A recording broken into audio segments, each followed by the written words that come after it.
नमस्ते विद्यार्थी मित्रांनो. Song of the open road ही कविता 12वीच्या पाठ्यपुस्तकामध्ये आहे. तर त्या कवितेचे लेखक आहेत वॉल्ट व्हिटमन.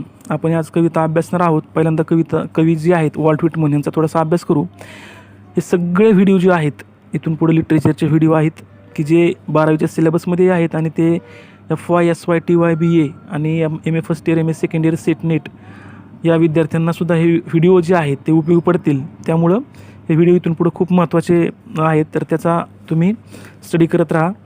तर वॉल्ट व्हिटमन हे जे कवी आहेत त्यांचा कालावधी आहे 1819 ते 1892. Was an American poet. हे आहे अमेरिकेतील कवी, एसेइस्ट, निबंधकार अँड जर्नलिस्ट, पत्रकार. Whitman is among the most influential poets in the American canon. Whitman हे जे कवी आहेत ते एक जास्तीत जास्त प्रभावशाली कवींमध्ये असणारे कवी आहेत की जे अमेरिकन कॅनॉन म्हणजे अमेरिकन तोप म्हणू अशा पद्धतीनं वॉल्ट व्हिटमन यांच्याकडे पाहता येईल. And is often called the father of free वर्स. आणि त्यांना फ्री वर्स मुक्तछंद या कवितेचे म्हणजे हा जो कविता प्रकार आहे फ्री वर्स मुक्तछंद हा कवितेचा एक प्रकार आहे, त्यांचे जनक म्हणून ओळखलं जातं. He grew up in Huntington in a family with difficult economic status. त्यांची वाढ ही हंटिंग्टन या ठिकाणी झाली. त्यांचं कुटुंब जे होतं ते वेगवेगळ्या आर्थिक समस्यांना सामोरं जात होतं. हालाकीच्या आर्थिक परिस्थितीमध्ये त्यांचा विकास झाला. His major work Leaves of Grass. त्यांचं प्रमुख जे वर्क आहे लिखाण जे आहे ते आहे लिव्ज ऑफ ग्रास, गवताची पाती आपण म्हणू शकतो त्याला अंडरस्टँडिंगसाठी मराठीमध्ये. वॉज पब्लिश्ड इन जुलै 1855 1855 जुलै 1855 साली लिव्ज ऑफ ग्रास हा त्यांचा काव्यसंग्रह हा प्रकाशित झाला. His O captain my captain. त्यांची जी कविता आहे O captain my captain, a poem written on the death of Abraham Lincoln. तर ही कविता अब्राहम लिंकन यांच्या मृत्यूवर लिहिलेली आहे. इज वाईडली पॉप्युलर आणि ही कविता खूप प्रसिद्ध आहे. The section of song of the open road. आता ही जी आपली कविता आहे थोडंसं मला अब्राहम लिंकनबद्दल माहिती सांगायची होती. तर उत्तर अमेरिका आणि दक्षिण अमेरिकेमध्ये जे यादव युद्ध चाललं होतं त्या परिस्थितीमध्ये अब्राहम लिंकनचा वध झाला होता. तर त्यांच्या मृत्यूबद्दल ही कविता ओ कॅप्टन माय कॅप्टन लिहिलेली होती. एमएच्या सिलेबसमध्ये आहे, वेगवेगळ्या विद्यापीठाच्या कविता सिलेबसमध्ये. तर आपला तूर्त विषय असा चालला आहे पाठ्यपुस्तकाबद्दल. पाठ्यपुस्तकामध्ये जी कविता आहे song of the open road त्याचं आपण स्पष्टीकरण पाहतो आहे, भाषांतर पाहतो आहे. The section 1 of song of the open road ही जी कविता आहे फ्रॉम लिव्ज ऑफ ग्रास. तर लिव्ज ऑफ ग्रास या काव्यसंग्रहातून ही कविता घेतलेली आहे. Is a beautiful blend of self awareness. स्वजागृती व स्वजागृता याचं एक सुंदर मिश्रण ही कविता आहे. फ्री विल त्याच्यामध्ये फ्री विल आहे. अँड टेंडरनेस ऑफ हार्ट आणि हृदयाची कोमलता त्याच्यामध्ये तुम्हाला दिसून येईल या कवितेमध्ये. It gives us poet's realization. या कवितेमध्ये काय वापरलं आहे, काय मांडलं आहे, that along the journey of life, आपला जो जीवनाचा प्रवास आहे, one will face a test of wisdom which is not tested in any school or university. म्हणजे एखाद्या शाळेमध्ये आणि एखाद्या विद्यापीठामध्ये जे तुम्हाला शिकवलं जातं ते शिकवणं वेगळं असतं आणि प्रत्यक्ष जीवनामध्ये जगत असताना ज्या आपल्या अडचणी येतात त्यांना सामोरं कसं जायचं याच्या संबंधात ही कविता तुम्हाला असलेली दिसून येईल. A road is something everyone uses. एक रस्ता जो आहे, जो एक पथ आहे, जो मार्ग आहे, तर तो मार्ग कसा आहे, समथिंग एव्हरीवन युजेस. प्रत्येकजण हा मार्ग वापरतो, प्रत्येकजण हा मार्ग पाहतो, थोडक्यात तो एक्सपिरियन्स करतो. वेदर रिच ऑर पुअर, मग तो गरीब असू द्या श्रीमंत असू द्या, प्रत्येकाला आपापल्या रस्त्यानं जायचं आहे. And it forces all levels of people. आणि आपल्याला जीवन जगत असताना वेगवेगळ्या पातळीवरचे लोक हे भेटणार आहेत. Associated with one another. आणि हे जे लोक आहेत ते एकमेकाशी संबंध साधतात, जवळीक साधतात. त्या लोकांशी जगत असताना, त्या लोकांबरोबर वागत असताना, जगत असताना आपल्याला या सगळ्या अडचणींवर विजय मिळवता आला पाहिजे हे लक्षात घ्या. The road signifies mobility. या रस्त्यामध्ये मोबिलिटीवर जास्त महत्त्व दिलेलं तुम्हाला दिसून येईल. One can take the road as a point to start over toward something new. आपण एखादा रस्ता सुरुवात करतो आणि नवीन काहीतरी आपल्याला शिकायचं आहे, क्रिएटिव्ह काहीतरी करायचं आहे, किंवा जीवन जगत असताना, नवीन रस्त्यानं जगत असताना, वागत असताना आपला कशा पद्धतीनं वागायचं आहे याचा विचार या कवितेमध्ये केलेला तुम्हाला दिसून येईल. Whitman talks about the people and places.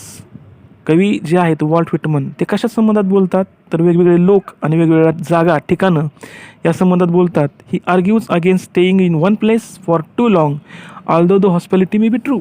म्हणजे युक्तिवाद कवी करत असताना कशा पद्धतीने युक्तिवाद करतात तर त्या जीवनामध्ये ज्या जीवनामध्ये आपल्याला संकटवाल्या अडचणी जे येतात त्यांच्याशी कसं डील व्हायचं, त्यांच्यावर कसा विजय मिळवायचा, ओव्हरकम कसं करायचं, किंवा वेगवेगळ्या ठिकाणची परिस्थिती हँडल कशी करायची, हे कवीला मनापासून सांगायचं आहे.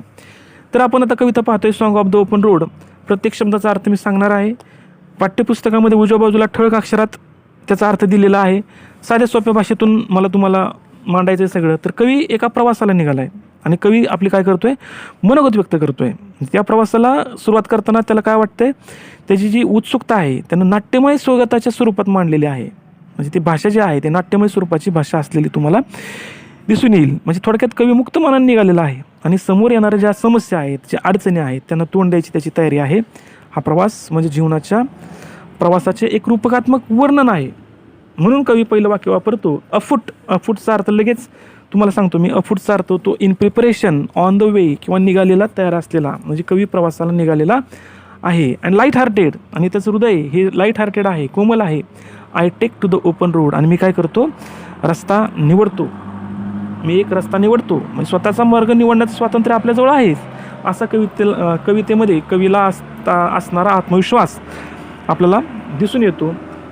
Healthy free the world before me, आणि माझ्या पुढं जे जग आहे ते हेल्दी आहे, फ्री आहे, मुक्त आहे. माझ्या पुढचं जग जे आहे ते मुक्त आहे. आणि म्हणून मी काय करतो, स्वतःचा आत्मविश्वास कवीला वाटत असल्यामुळं हा रस्ता निवडतो. या रस्त्यावरून मार्गक्रमण चालू करतो. The long brown path before me leading wherever I choose. मी जो रस्ता निवडलेला आहे तो दीर्घ आहे, दूर आहे, लांब आहे. आणि तो निवडताना रस्ता माझ्या पुढचा जो ब्राऊन पाथ आहे तो म्हणजे रस्ता कसा आहे, तर स्वतःचाच मार्ग निवडण्याचं कवीकडं स्वातंत्र्य आहे. असं कवीला आत्मविश्वास आहेच, हे मागे सांगितलं तुम्हाला. आणि म्हणून हेन्सफोर्थचा अर्थ काय होतो, from now on, here after, पुढं, यापुढं. I ask not good Fortune, म्हणून मी माझ्या नशिबाला, माझ्या फेटला, माझ्या दैवाला विचारणार नाही. काय म्हणतोय कवी, तर त्याला दैवाची अनुकूलता जे मिळालीच पाहिजे अशी त्याची अपेक्षा नाही. कारण त्याच्यामध्ये काय आहे, I myself am good Fortune, तर मीच माझं सुदैव आहे असं कवी म्हणतो. हेन्सफोर्थ आय विम्पर नो मोर, आणि म्हणून मी कुणाविरुद्धही तक्रार करत नाही. विम्परचा अर्थ काय होतो, make a series of low. इकडे या बाजूला पाठ्यपुस्तकामध्ये अर्थ दिला आहे बघा. Low, weak and sad cries especially with fear and pain. आपल्याला भीती वाटते, दुःख होतं. त्या भीतीनं आणि दुःखानं आपण जे कुरबुर करतो ना, हळू आवाजात, कमकुवत आवाजात, तर तसं मी करणार नाही. कुणाच्याही नावानं कुरकुर करत बसणार नाही. म्हणजे त्याला काय करायचं आहे, कठोर परिश्रम करून आपलं स्वतःचं स्वप्न साकार करायचं आहे. आणि म्हणून त्याला काय करायचं, नशिबापेक्षा कष्टावर भर द्यायचं आहे. म्हणून कवी म्हणतो I whimper no more, postpone no more, कुठलंही काम पुढे ढकलणार नाही. नीड नथिंग, मला कुणाचीही गरज नाही. Done with indoor complaints, libraries, querulous criticisms. पुढच्या ओळीमध्ये काय म्हणतोय कवी बघा, की लहान सहान गोष्टीबद्दल कवी इथून पुढं तक्रार करत कुरबुर करणार नाही, किंवा एखाद्या गोष्टीचं काम पुढे ढकलणार नाही, विलंब करणार नाही, तर आपल्या कल्पना कृतीत आणण्यासाठी तो प्रयत्न करेल. म्हणजे काय म्हणतोय कवी, की केवळ तक्रार करीत निष्क्रियपणे बसून राहणार किंवा तो थांबणार नाही आणि आपलं काम पुढे ढकलण्यासाठी कोणतंही निमित्त शोधणार नाही, असं त्या कवीला म्हणायचं आहे. म्हणून तो म्हणतो की done with indoor complaints, libraries, querulous criticisms, कुणावरही टीका टिप्पणी कमेंट करत बसणार नाही. आणि मी इकडे लगेच अर्थ दिला बघा, querulous, complaining, showing that one is irritated. म्हणजे आपला राग आल्यानंतर आपण जे कंप्लेंट करतो ना, राग आल्यानंतर आपण कुरकुर करतो ना, तसं कुरकुरत बसणार नाही. स्ट्रॉंग अँड कंटेंट, आणि मी कसा आहे, स्ट्रॉंग आहे, बळकट आहे, कंटेंट आहे, समाधानी आहे. आणि I travel the open road, आणि मी काय करतो, त्याला गोष्ट सांगायची की मी त्या मुक्त रस्त्यावरून समाधानानं आणि बळकटीनं प्रवास करतो. The earth that is sufficient, ही पृथ्वी जी आहे, ही पृथ्वी किंवा ही सृष्टी त्याला पुरेशी आहे. त्याला कुठल्याही बाकीच्या गोष्टीची गरज नाही, कारण त्याला असं वाटतं की आपण समर्थ आहोत ना. आणि म्हणून त्याला नियती किंवा फेट, सुदैव, त्याला कुठल्याही शुभग्रहांची त्याला गरज नाही, की मला माझं नशिबावर हा ग्रह फिरला आहे, तो गुरुग्रह आहे, तो मंगळ आहे, तो चंद्र आहे, तो सूर्य आहे, किंवा तो मला बुधग्रह आडवा येतो, तो गुरुग्रह आडवा येतोय, याच्याबद्दल तो तक्रार करत बसणार नाही. इकडे बघा लगेच विम्परचा अर्थ दिला आहे, करलसचा अर्थ दिला आहे. पुढचं वाक्य, I do not want constellation in nearer. कॉन्स्टलेशनचा ॲक्च्युअली अर्थ काय होतो, तारकापुंज. पण या संदर्भामध्ये इन दिस कॉन्टेक्स्ट फेट म्हणू शकतो आपण, नशीब म्हणू शकतो, नियती म्हणू शकतो. इन्फ्लुएन्शियल ग्रुप्स ऑफ पीपल म्हणजेच थोडक्यात शुभग्रह येथे नियती किंवा दैव किंवा प्रभावशाली लोक या अर्थानं ही वाक्यरचना वापरलेली तुम्हाला दिसून येईल. म्हणजे थोडक्यात कवीला असं म्हणायचं आहे की आपला आयुष्याचा जो प्रवास आहे तो स्वबळावर उत्तम रीतीनं पार पडेल अशी त्याला खात्री आहे, त्याला कॉन्फिडन्स आहे, शुअर आहे तो. म्हणून तो म्हणतो शुभग्रह म्हणजे प्रभावशाली लोक आहेत ना, यांची आपल्याला गरज नाही. म्हणजे लोकांची आपल्या प्रगतीसाठी मदत घेण्यासाठी त्याला आवश्यक वाटत नाही की आपण ह्याची मदत घ्यावी त्याची मदत घ्यावी असं त्याला वाटत नाही. शेवटच्या 4 ओळीमध्ये काय सांगितले बघा, I know they are very well where they are. मला माहिती आहे की जे जे प्रभावशाली लोक आहेत की जिथं कुठं आहेत तिथं ते सुखी आहेत, कारण मला त्यांची काही गरज नाही. I know they suffice for those who belongs to them. मला असं दिसून येतं आहे की त्यांना ते जिथं आहेत ते सुखी आहेत. म्हणजे काय म्हणतोय कवी बघा, आणखी सोप्या भाषेत सांगतो की तो म्हणतो की अजून आसक्तीची नातेसंबंधाची जुनी ओझी तो वागवत आहे, तो त्यांना गोड ओझी किंवा प्रेमळ बंधन असं म्हणतो. म्हणजे स्टील खालचं वाक्य जे आहे ना, still I carry my old delicious burdens. माझी जी मधुर अशी जी ओझी आहेत, लोक जे आहेत माझे, लोकांचे जे हेल्दी रिलेशनशिप आहे त्याच्या संबंधात म्हणतो की ती त्याला हव्याविषयी वाटतात, ती त्याला प्रवासापासून रोखू शकतात.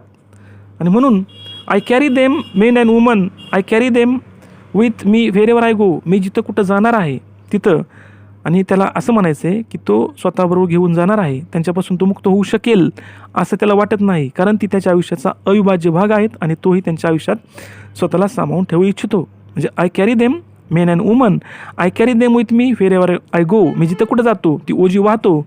आय स्विअर, मी शपथेवर सांगतो, it is impossible for me, माझ्यासाठी ते इम्पॉसिबल आहे, अशक्य आहे, फॉर मी, माझ्यासाठी, to get rid of them, त्यांच्यापासून मी मुक्त होऊ शकत नाही. I am filled with them, मी त्यांच्यापासून परिपूर्ण भरलेला आहे. And I will fill them in return, आणि मी त्याची कुठेतरी परतफेड करेल.